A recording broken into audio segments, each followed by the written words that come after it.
Hai, selamat pagi murid-murid. Berjumpa semula kita hari ini 16 Jun tahun 2021 bersamaan dengan hari Kamis. Okey, hari ini kita akan belajar sains. Okey, sebelum kita memulakan pembelajaran kita, pastikan semua dah bersedia dengan buku teks masing-masing di rumah. Dan tajuk yang kita belajar hari ini ialah kita belajar tentang tajuk pantulan cahaya. Okey, tajuk ini sebenarnya sambungan daripada tajuk yang kita sudah belajar sebelum cuti sekolah hari itu. Okey, sekarang cikgu teruskan kepada tajuk pantulan cahaya. Saya mohon semua murid-murid tumpukan perhatian kepada apa yang cikgu terangkan dalam tajuk ini kerana latihan yang cikgu bagikan nanti adalah berkaitan dengan apa yang cikgu sampaikan sekarang. Okey, kita mulakan dia. Mari kita buka buku teks kita pada muka surat 94. Okey, kita mulakan dia. Pantulan cahaya.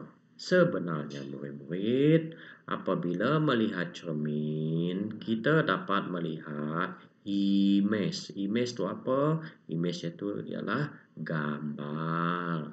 Kita dapat melihat gambar kita, imej kita terbentuk pada cermin. Sebenarnya itu dinamakan pantulan cahaya. Mari kita perhatikan gambar di bawah.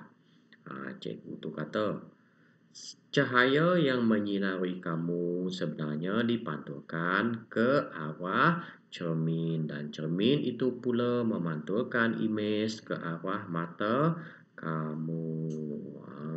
Begitulah fenomena pantulan cahaya sebenarnya murid-murid.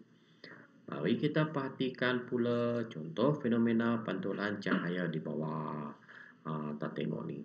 Imej terbentuk pada permukaan air. Sebenarnya pada permukaan air, kalau kita lihat pada air, kita akan dapat melihat imej kita.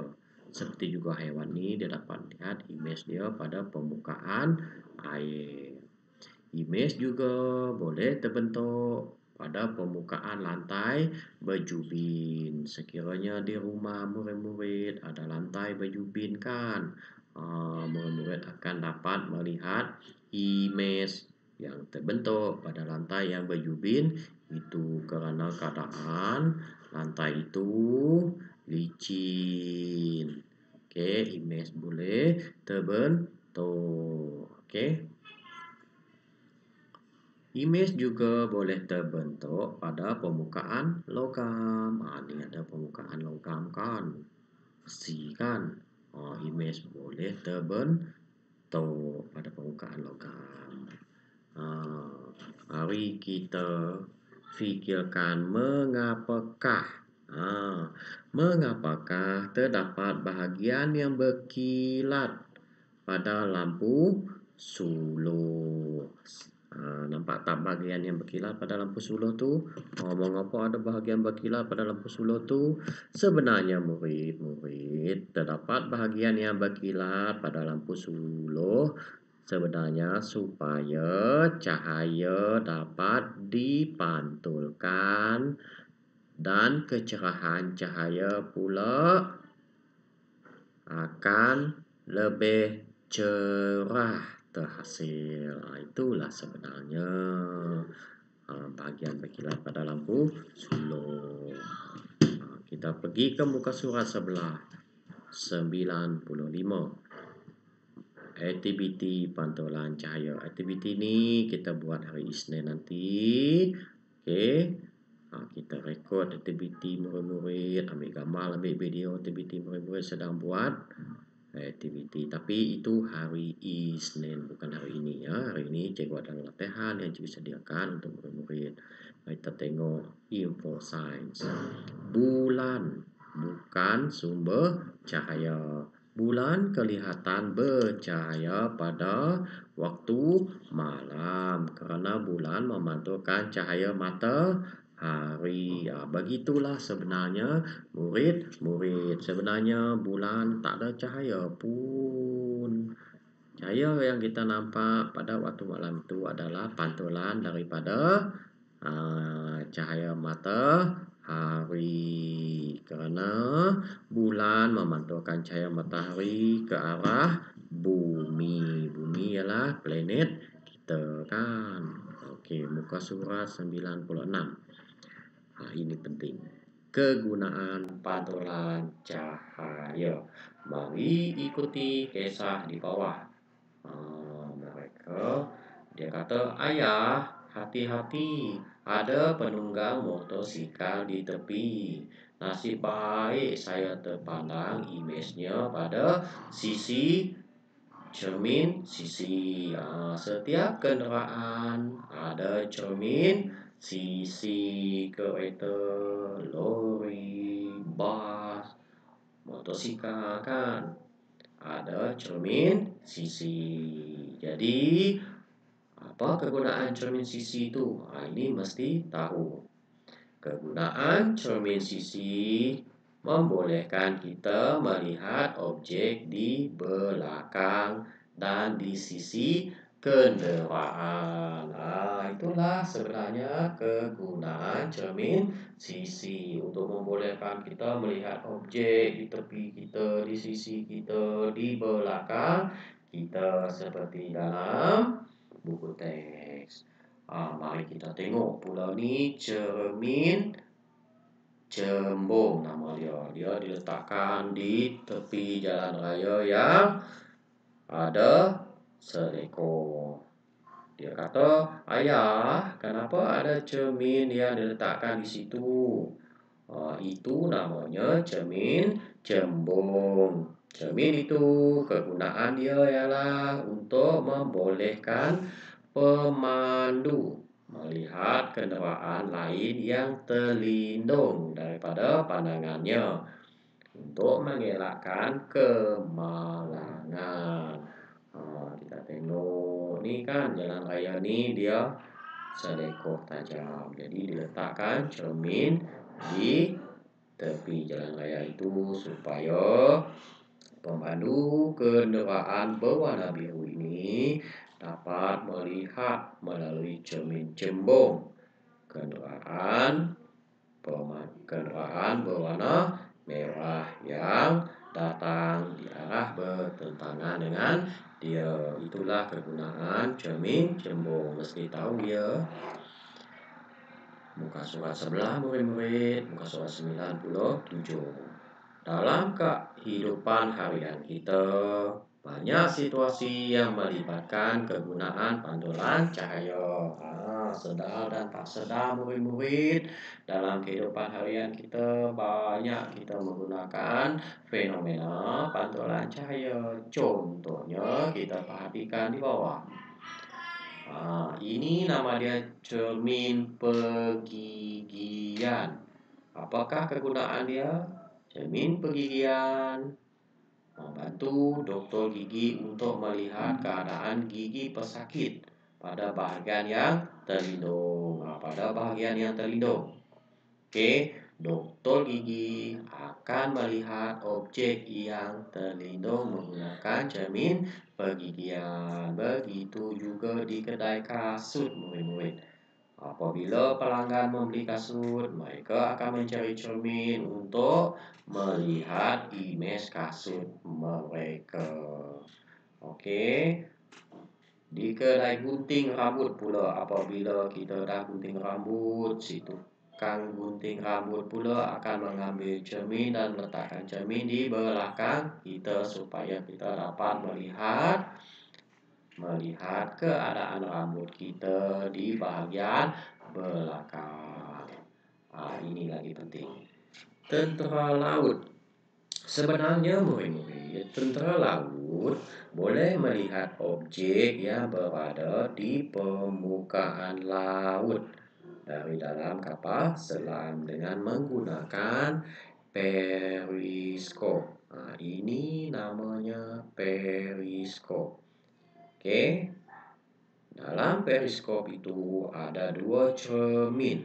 Nah, ada dua cermin yang memantulkan cahaya dari objek yang terhalang ke arah mata pemerhati. Nah, ini mata pemerhati, mata tentera laut.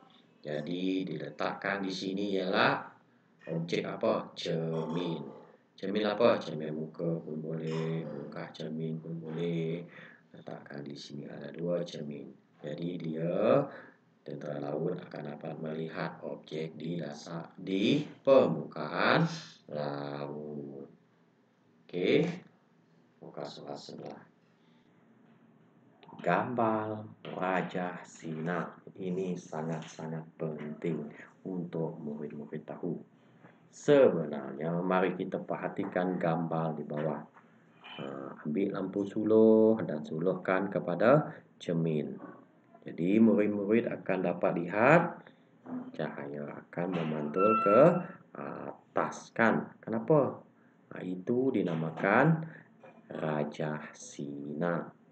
Sebenarnya, apabila cahaya terkena pada permukaan rata dan licin, permukaan rata seperti lantai berjubin tadi kan, permukaan air tadi kan, oke, dia dapat melihat image. Oke, jadi apabila cahaya terkena pada permukaan yang rata dan licin seperti cermin muka, cahaya tersebut akan dipantulkan. Fenomena ini juga boleh dilukis dalam bentuk Raja Singa seperti di bawah. Nih, murid-murid mesti pandai melukis nih. Lukis. Oke. Lukis Raja Singa, garis menggunakan pembaris. Dia punya anak-anak pun mesti betul. Garisan ini dinamakan cahaya yang dituju pada permukaan cermin, manakala garisan ini dinamakan cahaya yang dipantulkan dari permukaan cermin. Sekali lagi cikgu ulang, nama garisan ini ialah garisan cahaya yang dituju, manakala garisan ini dinamakan cahaya yang dipantulkan. Oke. Aktiviti ria kita akan buat pada hari Isnin minggu depan. Oke. Ini tajuk pembiasan cahaya, kita belum masuk lagi. Oke, sekarang cikgu nak pergi ke latihan pula. Ini dia latihan yang telah cikgu sediakan. Oke, mari cikgu terangkan cara buat dia. Tajuk ialah, latihan ini murid-murid cuma klik pada link yang cikgu berikan dan jawab terus pada link tersebut. Apabila jumpa ni latihan ni, jawab pada kotak yang telah cikgu sediakan. Tulis nama dulu murid-murid supaya cikgu tahu itu ialah hasil kerja kamu. Nama tulis, lepas tu tarikh jangan lupa, lepas tu baca arahan, sila type jawapan kamu dalam ruangan yang disediakan. Oke, tengok ini soalan 1. Dalam sains ini, sebelum kita jawab, kita mesti baca soalan sekurang-kurangnya 2 kali supaya kita tahu dan faham kehendak soalan. Jadi taklah kita jawab jawapan yang salah. Oke, baca dahulu. Wajah di bawah menunjukkan 3 kegunaan pantulan dalam kehidupan harian kita. Ini ialah gambar Raja P, ini gambar Raja Q, ini gambar Raja A. Oke. Nyatakan di manakah alat-alat tersebut sering ditemukan. Ditemukan, dijumpai maksudnya. Dia bukan suruh namakan alat. Hati-hati pada soalan ini, dia minta di mana alat ini sering ditemukan, sering dijumpai. Alat P mana sana jumpa dia. Tulis jawapan sini. Alat Q, tulis jawapan sini. Alat A, tulis jawapan pada ruang yang cikgu sediakan. B. Nyatakan kegunaan setiap alat yang dinyatakan di E. Ini ialah soalan E. Nyatakan kegunaan dia kata. Jadi ada dalam konteks jawapan dia. Boleh cari. Kalau boleh fikir, tak payah hujung konteks, boleh jawabkan. Senang je. Soalan nomor 2. Wajah di bawah menunjukkan Azman menggunakan alat X untuk melihat. Ini dinamakan alat X. Ini mata Azman. Ini ada tembok. Dia nak lihat pokok betil. Dia ternampak sebab ada tembok. Dia gunakan alat X. Namakan alat X. Apa nama alat X ni? Type di sini. B. Objek manakah boleh dijadikan sebagai objek P? Tandakan tik. Ini. Ini objek P. Apakah nama objek ini? Ini ke. Nomor 2. Nyatakan dua sifat cahaya yang membolehkan objek P digunakan. Cahaya ada 3 sifatnya. Jadi murid-murid kena nyatakan 2 sahaja. Soalan yang ketiga. Wajah di bawah menunjukkan seorang dokter sedang memeriksa gigi seorang kanak-kanak. Namakan alat yang digunakan oleh doktor tersebut. Apakah nama alat ni? Type sini. Apakah sifat cahaya yang membolehkan alat itu digunakan? Apakah sifat cahaya? Type sini. Setelah selesai, murid-murid tekan finish di bawah tu. Tekan finish, keluar ini. Jadi check my answer. Tak payah cek. Tak ada jawapannya cikgu cek. Tekan email. Email my answer to teacher.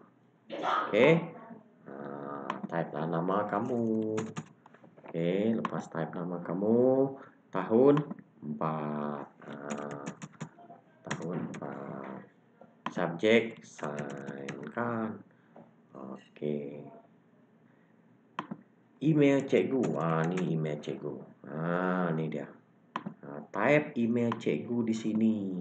Ni dia email cikgu. Type di sini. Lepas tu pastikan email cikgu betul. Lepas itu klik send sini.